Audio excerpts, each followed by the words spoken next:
유식 사상에 특별히 들어가기 전에 그 유식이 대승 불교 사상에 속하기 때문에 이제 불교가 세계를 이해하는 방식이 어떠한가, 우리의 일상의 세계관과 좀 어떤 차이가 있는가를 먼저 말씀드리도록 하겠습니다. 심층적 세계관에 따르면은 일체 존재는 각자가 어떤 실체로서 존재하는 것이 아니라 다른 것들과의 연관관계 속에서 그것으로 나타나는 거다. 자기만의 실체로서 고립적인 자아란 존재하지 않는다. 그래서 이제 불교가 무아를 이야기하는데, 그러니까 자아는 존재하지 않는다.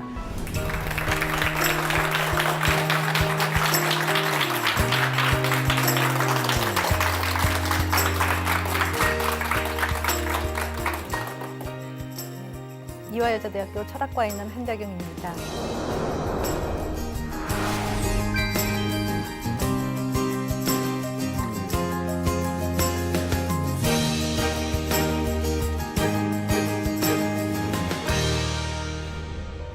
시작하도록 하겠습니다. 지난 1강에서 그 심층적 세계관에 대해서 말씀드리면서 이런 도표로 아마 마감을 했었던 것 같습니다. 그러니까 표층에서 보면은 각자 다 개별자이지만 그 개별적인 다를 가능하게 하는 근거는 바깥에 있지도 않고 없지도 않고 개체 내면에 있다. 그래서 내적 초월주의다라고 이야기하면서 인간의 마음을 이렇게 표면적인 표층만 이해하는 것이 아니라 그 심층까지 이해해야 된다라고 말씀을 드렸었고요. 그렇다면은 이제 이거를 유식은 이런 개체 내면의 심층을 어떤 식으로 이해하는가를 이제 유식이 마음을 어떤 식으로 이해하는가, 유식이 이해하는 마음의 심층 구조에 대해서 오늘 말씀드리겠습니다. 그러니까 마음의 활동을 우리는 일상적으로 의식을 마음의 활동의 전부라고 생각하는데, 이제 유식 불교에서는 의식보다 더 심층적인 마음이 있다라고 이야기를 합니다. 그래서 이 식의 구조를 이제 심층적으로 파들어가면서 전오식, 제6의식, 제7 말라식, 제8 아류야식이 있다. 이런 식으로 이제 말라식, 아류야식이라는 개념은 아마 처음 들으시는 분이 많이 있지 않을까 싶습니다. 이 각각의 식들을 유식 불교가 어떻게 이해하는가를 말씀드리겠습니다. 이제 유식이라고 처음부터 말씀을 드렸었는데, 유식이라는 것은 오직 유의 알식자죠. 그래서 오직 식만 있다. 이제 유식이 뜻하는 바입니다. 이 유식을 좀 더 풀어보면은 유식 무경이라고 이야기를 합니다.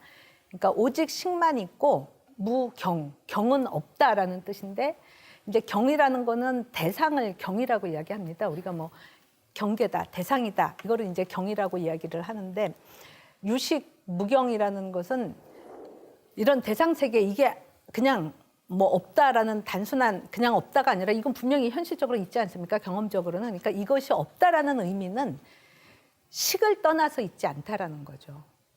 그러니까 우리가 생각할 때는 의식 바깥에 이게 있죠. 그러니까 의식 차원에서 보면은 식 바깥에 있는 거지만, 그 식의 의미가 단지 제6의식이 아니라 그거보다, 그러니까 표층적인 의식이 아니라 심층의 식이기 때문에 그 심층 마음의 관점에서 보면은 그 심층 마음 바깥에 있지 않다라는 의미에서 식 바깥에 경이 따로 있지 않다. 그런 의미로 유식 무경을 논합니다.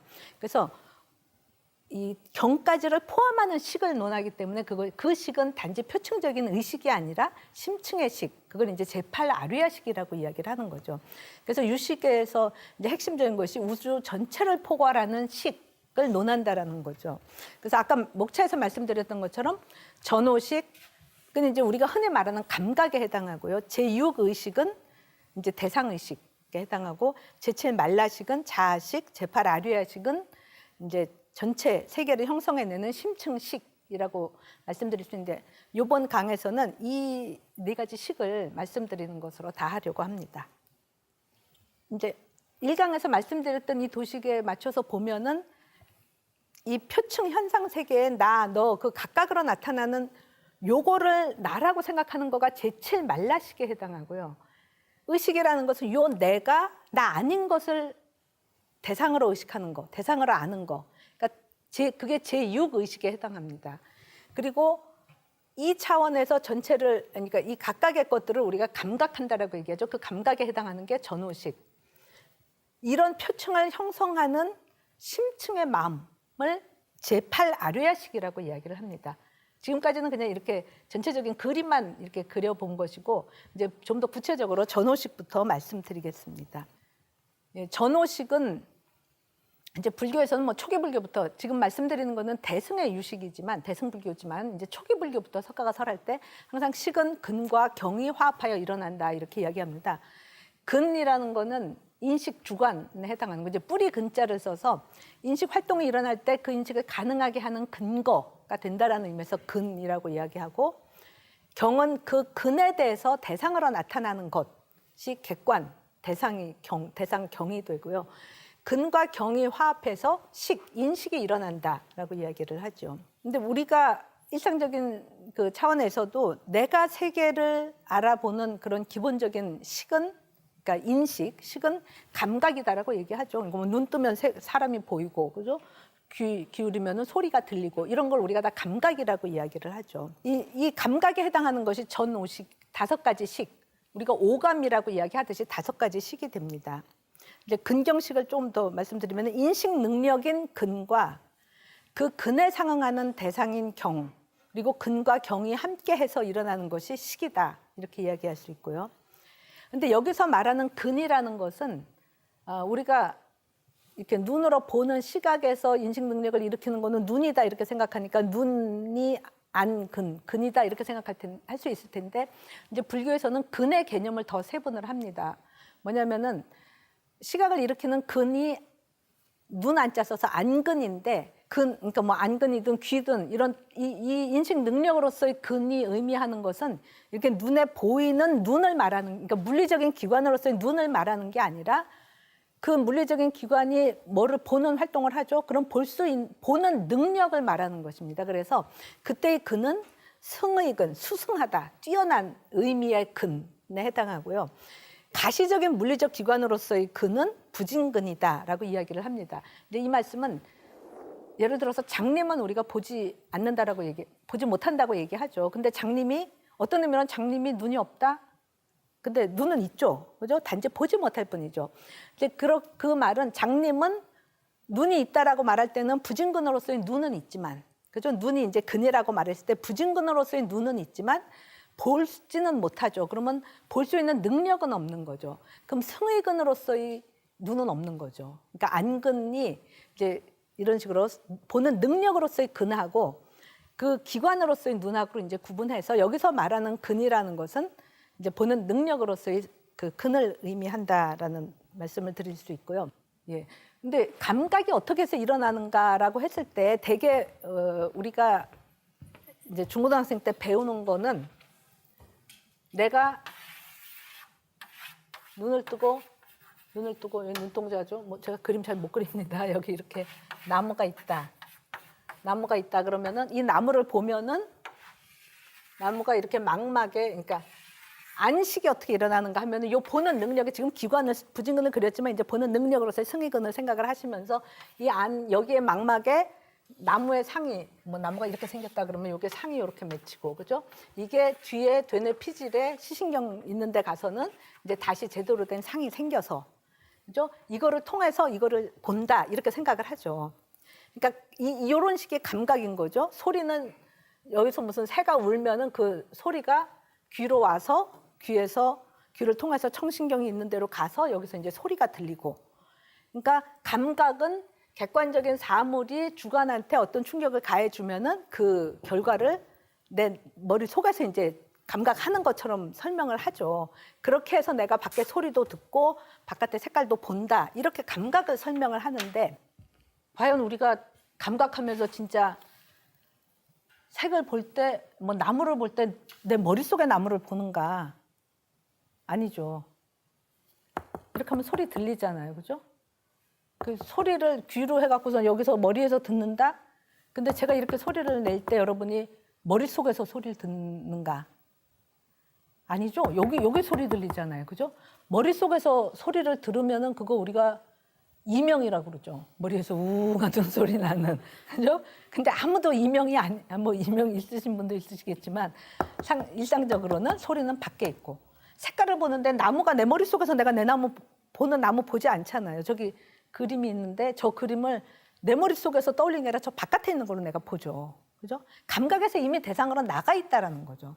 근데 우리는 감각을 어떻게 이해하냐면은 그게 아니라 바깥에 거가 나한테 자극이 와서 내가 머릿속을 보는 것처럼 얘기를 하는데 불교는 그렇게 이해하지 않고 우리가 진짜 실제로 감각을 하는 그 방식 그대로 이해합니다. 그러니까 감각이라는 거는 주객 분별 이전의 활동이고 저기서 우리가 배우듯이 저거 객관적인 세계가 있고 감각은 주관적인 거고 우리는 그렇게 배운다면 불교는 그렇게 이렇게 왜곡된 상이 아니고 주객 분별 이전의 활동이고 따라서 감각은 단지 주관 내면에 머물러 있는 상태가 아니라는 거죠.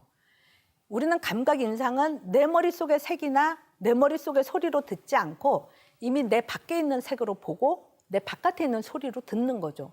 그러니까 감각에 이미 감각 활동을 할 때 이미 내 그 감각하는 그 식이 이렇게 머릿속에 들어가 있는 게 아니라 바깥에 이미 나가 있다라는 거죠. 세상으로 나가 있는 거라고 말할 수 있겠죠. 그러니까 감각은 주와 객, 내와 외, 그러니까 안과 밖. 이 분별이 일어나기 이전 상태라고 말할 수 있겠죠. 세친이라는 사람이 이제 확립한 그런 유식에서 뭐 성유식론이라는 책에서 뭐라고 말하냐면은 현량에서는 근데 이제 이때 말하는 현량은 감각을 의미합니다. 그러니까 현재적인 인식이라는 의미에서 이제 현량이라고 얘기하고요. 그런 감각에서는 바깥이라고 집착하지 않는다. 그러니까 소리를 듣는다 그럴 때 그것을 바깥이라고 집착하지 않는다라는 거죠. 후에 의가 분별해서 외라는 생각을 일으킨다. 그러니까 의가 분별해서 일으키는 식을 의식이라고 얘기합니다. 감각에서는 안이 비설 신식까지만 있죠. 의식은 없죠. 우리가 말하는 일상적으로 말하는 그 의식은 여기 아직 없죠. 이 분별이 일어나는 거는 의식 단계에서 일어난다는 거죠. 그래서 전호식 다음의 식이기 때문에 제6의식이라고 이야기합니다. 이 의식을 일으키는 근이 이제 의근이 되는데요. 그러니까 감각에서는 안팎이다라는 분별을 하지 않고 분별을 하지 않는다는 거 안에만 있다는 게 아니라 이미 바깥에 있다라는 거죠. 그런데 이거가 나 아니고 바깥이다. 감각은 안에서만 일어난다. 이런 분별을 하지 않는다라는 거죠. 이미 바깥에 나가 있으면서. 그러니까 의가 나중에 분별해서 의란 왜 바깥이라는 생각을 일으킨다라고 분명히 이야기하고 있고요. 그러니까 감각에서는 주와 객, A와 B는 서로 분리되고 격리된 입자가 아니라 이미 내외의 분별 없이 한 자리에 있는 파동이며 따라서 그들의 소통 방식은 충격이 아니라 공명이라고 할 수 있다. 이렇게 이야기할 수 있다니까 감각에 있어서는 그 감각의 방식이 어떤 입자적인 거라기보다는 파동으로서 공명하는 것으로 우리가 생각할 수 있다. 이제 그런 감각 상태만 우리가 있는 게 아니라 그 다음의 식이 일어나게 되는데 그걸 이제 제6의식이라고 이야기를 합니다.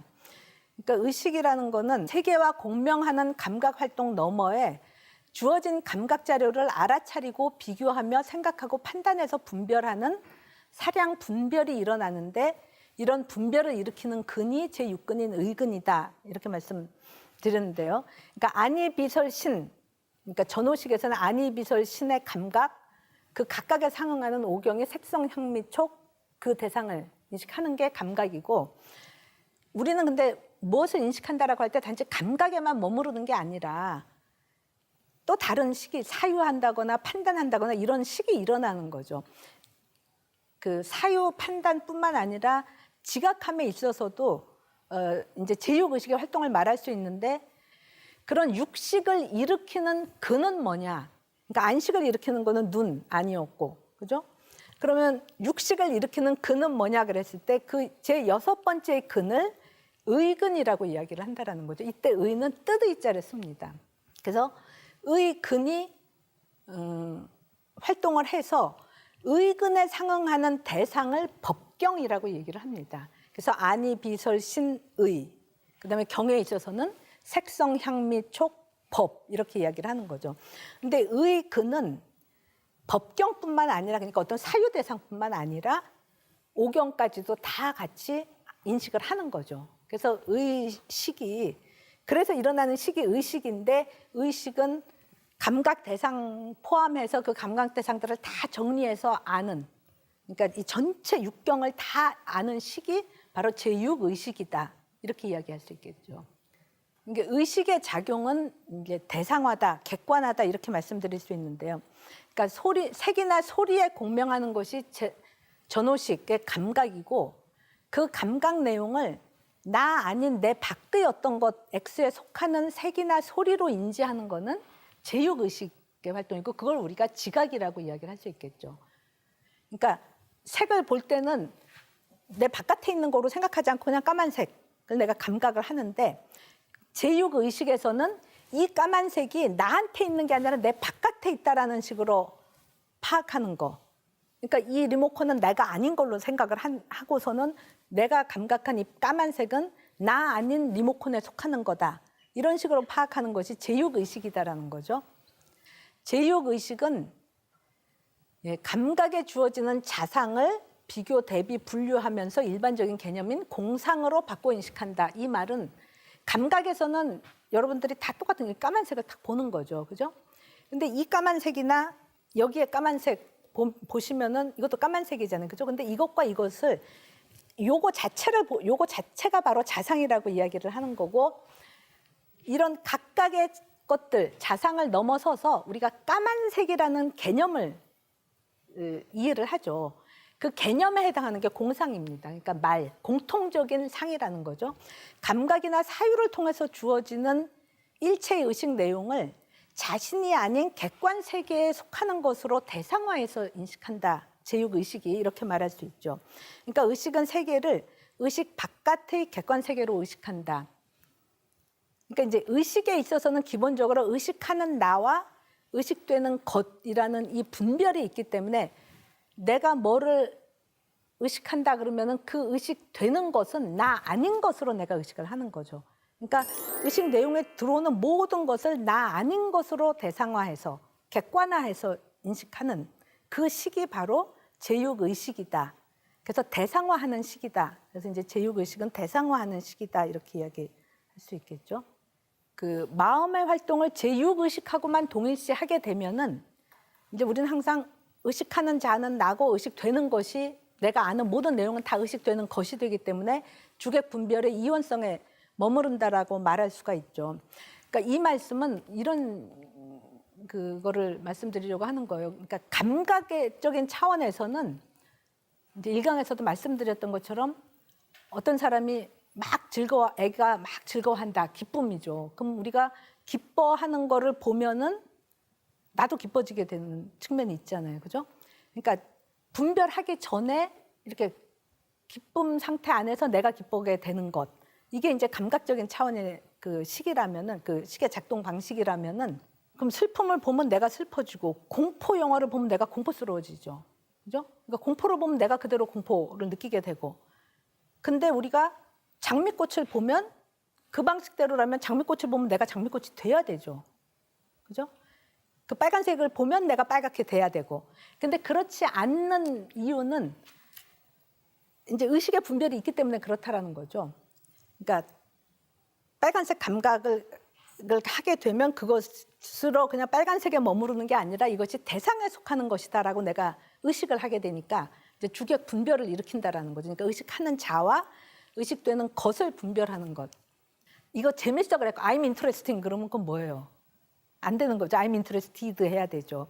그러니까 영어는 이렇게 능동과 수동 이게 딱 분리돼 있어갖고 뭐가 재밌게 하는 것이고 뭐가 재밌어지는 것이고 이게 딱 분리돼 있는데 우리말은 그게 분리가 안 돼갖고 이게 논리적으로 이게 정확하지 않다 뭐 이러고 얘기를 하는데 그걸 들을 때 아 진짜 그런가? 이런 생각도 들었지만 나중에 생각해보니 그게 아니라 우리나라 언어는 이제 분리되는 차원은 표층에서 일어나는 분리라는 거죠. 재밌으면은 일차적으로는 재밌게 하는 거나 재밌어지는 거나 분리 없는 거죠. 그냥 재밌는 거고. 그죠? 무섭게 하는 거, 무서운 상태에서 제가 무섭게 하고 나는 무서워졌다. 이러지 않잖아요. 그냥 무서움이 있는 거죠. 나도 무섭고 무섭게 하는 것도 무섭고.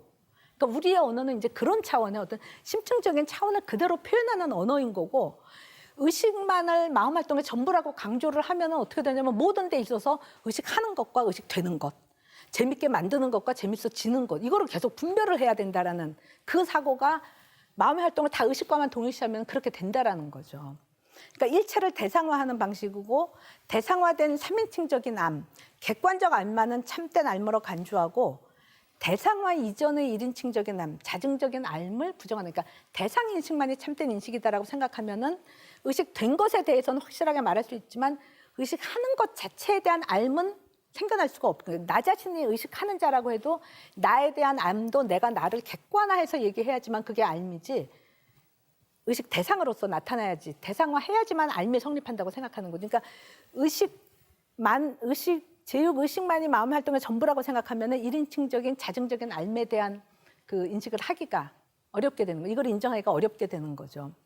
그리고 또 개념적인 분별작용만을 참된 인식으로 간주하게 되고, 아까 말씀드렸던 것처럼 감각 차원에서 직접적으로 아는 그런 자상으로서의 알미, 확실한 알무로 인정되는 것이 아니라 그거를 개념화해서, 이거 보고선 그냥 이게 무슨 색인지 우리가 안다, 감각적으로 알 수 있을 텐데 너 그건 무슨 색인지 알아? 그럼 알아. 까만색 보고 있으니까 알잖아요. 그럼 무슨 색이야? 까만색이다. 이렇게 개념화해서 말할 수 있어야지만 이게 확실한 알미다라고 생각하는 거를 이제 결과를 갖게 된다라는 거죠. 모든 알을 제육의식의 기준에서 판단하려고 하면은. 그러니까 개념적 분별 작용만을 참된 인식으로 감주하고, 개념적 인식, 분별적 인식이 아닌 직감적 알은 별로 확실한 알미 아닌 것으로 생각하게 될 수가 있다라는 거죠. 그리고 상대적 암만 인식하고, 그러니까 대대라는 건 이제 대를 가지는 것, 상대를 넘어선 절대적 알을 부정한다. 이제 그래서 역설에 부딪힌다 이렇게 말씀드리는 거는, 제육의식은 의식하는 자와 의식되는 것, 주관과 객관이 이렇게 대대로 인식이 된다라는 거죠. 그러니까 X를 알 때는 X 아닌 것을 통해서 X를 아는 식으로 이렇게 대가 있는 것만 인식 가능하다라고 생각하는 사유. 그러니까 상대적인 것만 우리가 인식할 수 있다라고 생각하고, 이 상대적인 것 모두를 포괄하는 전체에 대한 알을 우리가 가지지 못하는 걸로 생각한다라는 거죠. 그 전체에 대한 알미라는 거는 대대로 나타나는 표층적인 인식만 참된 인식이고, 그 표층적인 대대를 넘어서는 전체, 일자에 대한 알미 우리한테 없다라는 식으로 얘기하게 되는 것이, 그거 표층의 의식만을 확실한 시계 활동으로 생각하면은 그런 결과에 이르게 된다라는 말씀이죠. 근데 이제 이거를 역설이라고 말씀드리는 이유는 이런 거죠. 이제 철학 강의 하다 보면 이제 늘 학생들이 이제 하게 되는 질문이에요. 뭐냐면은, 모든 것은 상대적이다. 요즘 뭐 상대성 원리 이렇게 얘기하잖아요. 뭐 고전 역학 뭐 이거에 비해서 이제 모든 게 다 상대적이다. 뭐 일반 상대성 원리, 뭐 특수 상대성 원리, 제가 구체적 내용은 모르지만 하여튼 상대적이다. 이 상대성을 계속 강조를 하니까, 이 모든 것이 상대적이다. 이렇게 얘기할 때 금방 나오는 질문은 뭐냐면은, 그럼 모든 것이 상대적이다라는 그 말은요? 이렇게 질문을 던지는 거죠. 그죠? 그러니까 그 말도 상대적이라면은 그 말도 틀릴 수 있다는 말이 되는 거죠. 절대적으로 확실하지 않다라는 얘기가 되는 거죠. 그러니까 이제 이런 역설이 상대주의 역설이라고도 말할 수 있고, 뭐 거짓말쟁이 역설이라고도 말할 수 있는, 그러니까 이 표층만으로서는 전체가 다 설명이 안 된다라는 거죠. 이 표층의 상대성을 설명할래도 이 상대를 넘어서는 절대의 관점이 있어야지만 이것이 설명될 수 있는데, 전체를 부정하면은, 그러니까 심층을 부정하면 사실은 표층 자체도 설명이 안 된다. 이제 또 다른 이 예로 들면 이 상대주의 역설은 모든 것은 변한다. 이렇게 얘기하면은 뭐 헤라클레이토스부터 얘기했던 거죠. 뭐 동일한 강에 두 번 들어갈 수 없다. 모든 것은 다 흘러간다. 모든 것은 다 변한다. 그러면은 그 모든 것은 변한다라는 그 말은요? 이렇게 질문을 하는 거죠. 그 말도 변하냐? 그게 변하지 않고 그게 참이라면은 모든 것 변한다는 말이 틀린 말이 되는 거죠. 그리고 우리가 그냥 생각해 보면은 모든 것이 다 변한다. 모든 것이 다 흘러가고 있다. 근데 나도 그래서 그 흘러가는 그 강물 속에 있다고 생각을 하면은, 모든 것이 다 흘러가고 있을 때 그 흘러가는 강물 속에 나도 같이 들어가 있다 그러면은 내가 이것이 흘러간다는 사실을 알 수 있는가?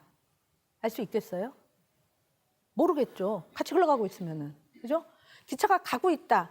비행기를 타고 가다 보면은 이게 가는지 안 가는지 막 흔들리지 않는 한은 그냥 쭉 가고 있으면 가는지 안 가는지 모르죠. 같이 가고 있기 때문에. 그죠? 근데 땅에서 비행기를 쳐다보면은 저기서부터 여기까지 가는 게 보이는 거죠. 그러니까 모든 것이 다 흘러가는 것 속에 들어가 있으면은 이게 흘러가는 줄을 모르게 되는데, 그러니까 모든 것이 다 흘러간다라고 말할 수 있기 위해서도 그 흘러감 너머의 한 지점을 우리가 가져야 된다라는 거죠. 모든 것이 상대적이다라고 말할 수 있으려면은 상대를 넘어서는 한 지점이 있어야 된다라는 거죠. 그러니까 의식 차원에서의 대대적 알만을 인정하고 있으면은 그 상대, 대대적인 그 상대적인 알을 가능하게 하는 절대의 한 지점, 이거를 놓치면은 역설이 발생한다라는 말씀을 드리는 거고요. 그러니까 의식만이 마음의 활동이다. 왜 자꾸 이 말씀을 드리냐면은 이제 심층 마음을 얘기하려니까 표층 마음, 제육 의식의 그 의식 활동만으로는 마음이 다 설명되지 않는다라는 말씀을 드리기 위해서인데, 이제 마음을 제육 의식과만 동일시하고 심층 마음을 인정하지 않으면 생기는 문제라고도 말할 수 있는 거죠. 이제 마음을 제육 의식과 동일시하면은 의식되지 않는 마음 활동을 인정하지 않기 때문에, 좀 모든 마음이 다 의식이다 이렇게 얘기하니까요. 의식이 멎는 기절이나 꿈 없는 잠을 거친 자아 연속성은 설명하지 못한다라는 거는, 마음이 의식으로서만 존재한다면은 의식이 끊기는 때가 있잖아요. 기절했거나, 저는 기절을 해본 적이 없어서 잘 모르지만 모든 사람이 꿈 없는 잠은 자겠죠. 그죠? 의식이. 그러니까 꿈 없는 잠이라는 건 꿈을 꾸고 있으면 그 꿈도 의식의 활동이기 때문에 꿈의 의식인 거죠. 근데 그것도 없다. 그러면 꿈 없는 잠을 잘 때는 의식이 완전히 멎게 되는 거죠. 기절했다 그러면 의식이 끊기게 되는 거죠. 마음이 의식과 동일시 된다면은 의식이 멎었다가 그 의식이 다시 깨어날 때 그 자기 동일성의 설명이 안 된다라는 거죠. 그다음에 제가 지금 여기다 쓰지는 않았지만, 의식되지 않는 마음의 활동을 인정하지 않는 것이 갖는 문제, 뭐 이건 이제 뭐 동양 철학자들도 그렇고 이제 서양 철학자들도 뭐 라이프니츠 같은 사람이 얘기한 거지만, 이제 이런 걸 생각할 수 있어요. 뭐냐면은 이 방에 뭔가 이제 우웅 하는 소리가, 이제 이런 기계를 이렇게 틀어놓은 게 우웅 하고 작동을 한다고 쳐보세요. 그럼 우리가 그걸 계속 의식하고 있나? 의식하고 있지 않죠. 언제 알게 되냐? 우웅 하다가, 여러분 이제 집에서 뭐 냉장고 소리, 거실에 앉아 있는데 우웅 하다가 냉장고 소리가 탁 끝나는 순간에 여기 냉장고가 이렇게 소리가 나는구나 이러고 탁 알아차리는 경우 많이 있잖아요. 그죠? 그러면 문제는 끊기기 전에, 냉장고 그 우웅 하는 소리가 끊기기 전에 냉장고 소리를 우리가 들었나 안 들었나? 들은 거예요, 안 들은 거예요? 안 들었다. 그 소리 나기 전에도 안 들었으면 끊어지고도 안 들리고, 그럼 똑같잖아요. 근데 어떻게 알아요? 끊어졌는지. 듣고 있었다라는 거죠. 듣기는 듣는데 의식이 안 된 거죠. 그죠? 그러니까 끊어지고 나서야 의식이 되는 거잖아요. 그 이야기는 듣기는 듣는데 의식이 안 된다. 그 듣는 건 뭐예요? 뭐 몸이 듣는 게 아니죠. 마음이 들어야 되잖아요. 그죠? 그래야지 마음의 작용으로 분별을 할 수 있으니까. 그러니까 듣기는 듣는데, 그러니까 의식되지 않는 어떤 마음의 활동이 있다라는 거죠. 그러니까 마음의 활동을 의식 활동만으로 설명하는 거는 부족하다라는 거죠. 이제 그런 것도 부족하다라는 걸 얘기할 수 있고, 의식이 멎는 기절, 꿈 없는 잠 이런 것들의 경우를 보면은 우리 인간의 마음 활동을 의식만으로 설명하는 거는 문제가 있다라고 얘기할 수 있겠죠. 그래서 이제 서양 철학 같으면은 의식만으로 다 설명이 안 되기 때문에 마음의 활동을 의식 말고 뭐 전의식, 무의식 그리고 설명을 하죠. 무의식도 의식은 안 되지만 마음이다 그래갖고 무의식 그렇게 얘기하는데, 그 무의식에 대한 탐구가 서양 철학에서는 뭐 19세기 말 20세기 돼갖고 막 이렇게 논의가 되잖아요. 그죠? 근데 이제 불교에서는 제7말라식이라는 그 식을 이야기를 하죠. 그러니까 제7말라식은 뭐냐면은 제육의식이 의근에 이거 해서 일체의 일체의 대상, 그죠? 뭐 물질적인 사물 세계든 그건 이제 오경에 해당하고, 어떤 사유 세계, 뭐 수학적인 인식이라든가 이런 어떤 개념적인 인식, 법경, 이런 일체의 육경을 객관 대상으로 아는 식이 이제 대상 의식인 거죠.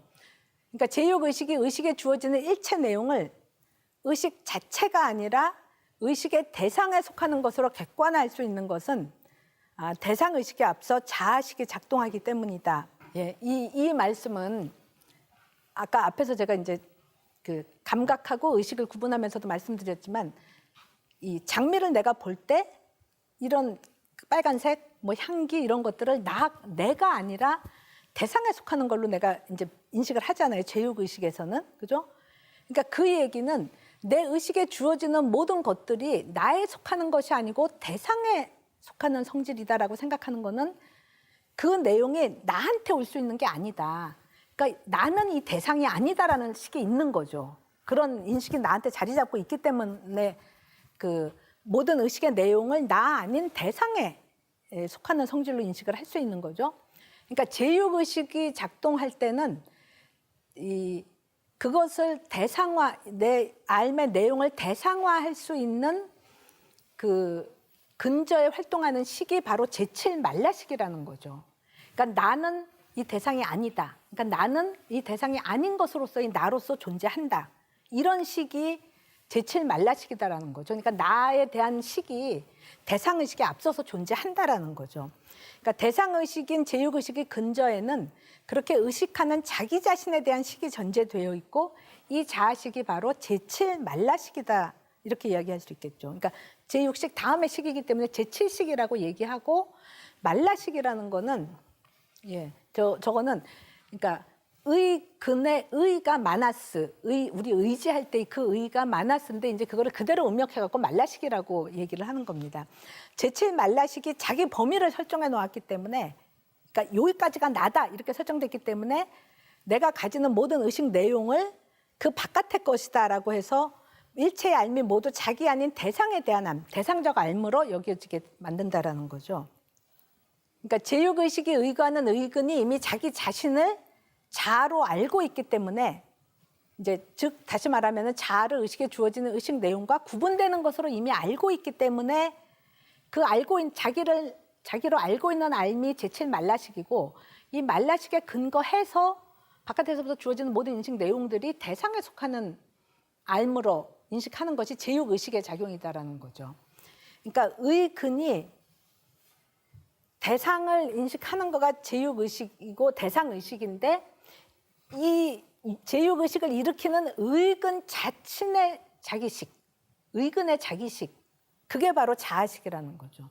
그러니까 이게 그냥 의를 음역을 한 거예요. 그래서 말라식이라고 얘기를 하는 거죠. 그러니까 의근은 대상의식에 앞서서 자기의식, 자아식을 가진다. 이 의근의 자아식을 의의 범어, 그러니까 산스크리트어 마나스를 그대로 음역해서 말라식이라고 부르는 거죠. 그러니까 말라식은 제육의식의 근저에서 작동하는 나는 나다라는 그런 자아식이다라고 볼 수 있다는 거죠. 그러니까 세계를 이렇게 보면서 이게 나 아닌 세계로 내가 의식할 수 있는 거는 그게 이제 제육의식의 방식인 거죠. 그렇게 할 수 있는 거는 세계랑 나를 구분을 했기 때문인 거죠. 그러니까 나는 나다라는 의식이 있으니까 이 세계를 나 아닌 세계의식으로 생각한다라는 거죠. 그리고 대상에 대한 의식이 제육의식이고 이런 제육의식이 바탕에서 작동하고 있는 게 제7말라식이다라는 거죠. 나는 나다라는 식, 이 자아식. 이거가 이제 제7말라식이다라는 거죠.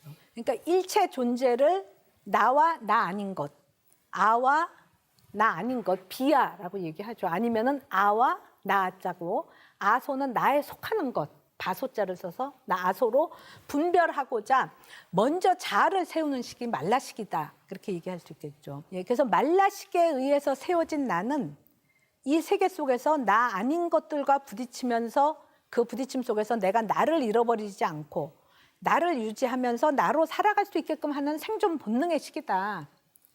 그러니까 이 생존 본능의 나의 이거를 없애면은 내가 나를 잃어버리게 되고 살지 못하게 되죠. 그러니까 배가 고플 때 내가 배가 고프다라는 식이 있어야 돼야지 내가 먹을 걸 찾게 되는 거고, 그죠? 그때 그 나의 식, 나라는 그 의식, 그 식, 그게 이제 말라식이다라는 거죠. 그러니까 본능적으로 살고자 하는 그 나에 대한 그 식이 말라식이다라고 말할 수 있고, 서양 심리학이 논하는 개별적인 자아 본능, 의식보다도 더 심층의 무의식은 바로 이 제7말라식이다 이렇게 얘기할 수 있겠죠. 이 제7말라식이 그럼 일상에서 어떻게 작동하냐, 뭐 지금 쭉 말씀을 드렸지만 이런 예로 더 이제 좀 분명하게 말씀드릴 수 있을 것 같아요. 뭐냐면은 이제 불교는 제7말라식을 불교는 무아를 말하기 때문에 이 말라식이 허망한 식이다라고 이야기를 합니다.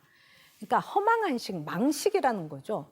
말라식이 나로 집착하는 자아는 존재하지 않기 때문이다. 이 말씀은 그 나무가 나는 나다라고 생각하는 그게 허망하다라는 거죠. 자기 경계 딱 쥐어서 이게 나다고 이건 내 밖에 거는 나 아닌 걸로 이렇게 분별해 놓는 거가 이렇게 근거가 없는 거다라는 거죠. 그 순간에 허망하게 분별해서 이건 나다라고 생각하지만 이 내 안에 우주 전체의 기운이 다 들어가 있는 것이고 심층에서는 다 하나로 연결돼 있는 거라면은 표층에서 이건 나, 이건 너, 이건 그 이렇게 분리해 놓은 이것이 그래서 이 분별된 요거를 나로 아는 이거가 허망한 자아식이다. 이게 아상이고 이게 아집이다. 아집, 자아에 대한 집착이다. 이렇게 얘기하면서 불교는 궁극적으로 이것을 극복해야 되는 것으로 이야기를 하는 겁니다. 이것을 극복하는 이유는 뭐냐? 이거를 없애갖고 그냥 다 자기 본능을 없애버리면 그냥 다 그럼 죽으라는 거냐? 그게 아니라 이거를 가능하게 하는 심층의 아리야식, 전체가 하나인 그거를 자각을 하기 위해서는 이거를 깨야 된다라는 거죠.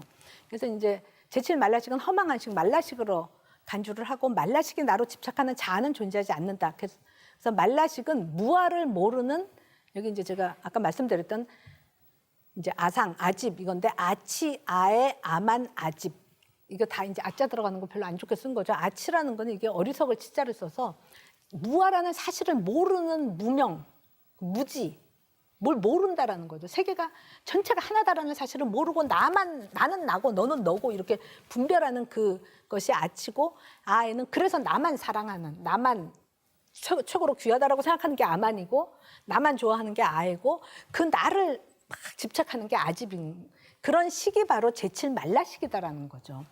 그래서 실제로는 존재하지 않는데 자신이 존재하지 않는 사실을 모르는 한 존재하는 식이다라고 이야기를 합니다. 그렇기 때문에 망상의 식이다. 이 점에서 말라식은 꿈속에서 그것이 꿈인 줄을 모르고 꿈속 나를 나로 집착하는 꿈속의 자아식에 비교를 합니다. 그러니까 이 말씀은 표층, 심층으로 제가 그려놓은 것 중에서 이 자아식은 전체 심층식이 그려놓은 건데 그러니까 이 심층식이 꿈을 꾸면 우리가 꿈속에서 세계 전체가 다 나타나잖아요. 그죠? 이 지금 장면이 여러분 각자의 꿈이라고 하면 이게 전체가 꿈인데 이 세계 속에서 여러분은 각자는 나는 나다라고 다 생각하고 계시잖아요. 그리고 이 옆에 사람은 내가 아니다. 근데 이게 나의 꿈이라고 생각하면은 이 옆에 사람도 내가 그린 거고 그 옆에 사람도 내가 나고 나랑 이 사람이랑 구분이 되지 않는 거죠. 근데 꿈속에서는 그 사실을 모르죠. 심층 마음이 이걸 세계를 그려냈다는 사실을 모르니까 꿈속에서 나만 나다라고 생각을 하고 있고 그렇게 생각하는 한 꿈이 지속이 되죠. 꿈속에서 나는 꿈속 내가 나인 줄 알고 자타분별, 주객분별을 행하지만 꿈속에서 꿈 깨고 보면 꿈속 나는 내가 아니었음을 알게 되는 거죠. 꿈속 세계 전체가 내 마음 바깥의 세계가 아니었음을 알게 되는 거죠. 그 꿈 속에서 나는 나다라고 생각하고 이 세계 전체가 그려낸 것이다라는 것을 모르는 거는 이 꿈속에 나를 나로 알고 있을 때는 그게 유지가 되는 거잖아요. 그죠? 그럼 언제 우리가 꿈에서 깨어나는가를 생각해 보면은 꿈꾸다가 꿈에서 깨어날 때가 언제예요? 꿈을 다 꾸고 나서 꿈이 끝났으니까 깨냐? 그게 아니라 꿈에서 그런 경험들 다 있을 거예요. 누가 와서 막 동물이 막 쫓아와서 막 뛰어가다가 탁 떨어진다. 그죠? 절벽에서. 그럼 어떻게 돼요? 탁 떨어져 갖고서는 밑에 툭 떨어져 갖고 내가 죽고 부모들이 와서 슬퍼하고 장사 지내고 꿈이 이렇게 계속되는 꿈 꾸는 사람 있어요? 없죠. 딱 떨어지는 순간 으악 하면서 깨죠. 그죠? 그러니까 꿈속에서 꿈속의 내가 나로 유지되지 않으면 그러니까 내가 아니라는 사실 아니게 되면 그러니까 무아가 되면 깨게 되는 거죠. 그러니까 이 표층의식에서 이걸 나라고 생각하는데 이 나를 붙잡고 있으면 계속 그 꿈의 세계를 살게 되는 거. 이제 불교 같으면 이걸 이제 윤회한다라고 얘기하죠. 근데 이게 내가 아니다라는 사실을 알게 되면 그러니까 그래서 불교에서 계속 무아를 얘기하는 거죠. 그러면은 마치 꿈에서 이게 없어지게 되면 무아가 되면 꿈에서 깨듯이 이 아의 아만 아집의 말라식의 그 자아의 집착에서 탁 벗어나게 되면 그러니까 무아를 체득하게 되면 깨어나게 된다라는 거죠. 그걸 이제 그 집착에서부터 벗어난다 뭐 이렇게 얘기를 하겠죠. 그래서 꿈속에서 이런 거를 행하지만 꿈 깨고 보면 꿈속 나는 내가 아니었음을 알게 되고 바깥 세계가 그러니까 꿈속의 세계 전체가 내 마음 바깥의 세계가 아니었고 이 심층의 마음이 그려낸 것이다라는 거. 그러니까 꿈속에서 내가 막 뛰어다니면서 꿈을 꿨지만 꿈 탁 깨고 보면은 뛰어다니던 내가 아니고 그 막 무서워하고 막 이러던 게 내가 아니라 여기 편안히 누워있는 이 나가 나구나. 그래서 눈 딱 뜨면서 그걸 알게 되는 거죠. 그런 식으로 그리고 꿈속 세계가 이 마음이 만든 세계였구나. 이거를 알게 되는 거죠. 그래서 꿈속의 나와 꿈속 세계 모두가 본래 공이었다라는 것을 알게 되는 거. 이제 그걸 그 일강에서 말씀드렸던 것처럼 자아도 공이고 꿈속 세계에 나타나는 자아도 공이고 이 세계도 공이다. 법공을 알게 되는 것이 이제 말라식의 그 아집에서부터 벗어날 때다. 이렇게 이야기를 할 수 있겠죠. 그러니까 이제 지금 말씀드렸던 것처럼 우리의 일상의 세계상은 말라식의 아집과 그 아집에 근거한 의식의 분별에 따라서 그려진 세계상이라고 말씀드릴 수 있고요. 이에 따르면 우주 만물은 각각 서로 분리된 개별적 실체로 존재한다. 주관인 나는 개별적 자아이고 객관적 세계는 개별적 사물 법이다. 각각 서로 분리된 입자이고 각각의 실체다라고 생각을 하는 거죠. 반면에 불교는 아공, 법공을 말하죠. 우주 만물이 각각 서로 분리된 입자적 존재가 아니라는 말이고 그렇다면 입자화되기 이전의 존재의 실상은 과연 어떤 거냐. 아와 법으로 이원화되기 이전, 각각의 별개의 실체로 고정되기 이전의 우주 만물은 어떤 방식으로 존재하는가. 이제 이거를 설명하려면은 그런 전호식, 제6의식, 제7만라식보다 더 심층의 식, 제8아류야식을 설명을 해야 된다는 거죠. 의식은 개념적 동일성을 따라서 우주 만물을 자기 동일성을 가지는 개별적 실체로 여기지만 그런 입자화와 실체화가 일어나기 이전의 우주 만물은 모두가 하나로 공명하는 이제 파동적 존재다. 이 파동적 에너지는 주객 분별 이전의 에너지라고 말할 수 있고 이제 서로 공명한다라는 의미에서요. 주객 분별 이전의 우주 실상은 우리의 표층적 식인 만라식이나 의식 차원에서 밝혀질 수 없다라는 거죠. 그러니까 의식과 만라식보다 더 심층의 식을 유식은 제8아류야식이라고 부릅니다. 이 일체 현상 세계로 전변하는 식이라고 말할 수 있어요. 일체 현상 세계를 그려내는 식, 마치 꿈에서 누워서 자는 내가 이 세계 전체를 그려내듯이 일체 현상 세계로 전변하는 식이라고 말할 수 있는 그 제8아류야식은 어떤 식인가? 이제 이것이 유식 그 사상에서 가장 핵심적인 그 물음이 되는 것이고, 요 제8아류야식이 과연 어떤 식인가? 이거는 다음 강에서 말씀드리도록 하겠습니다. 예, 감사합니다.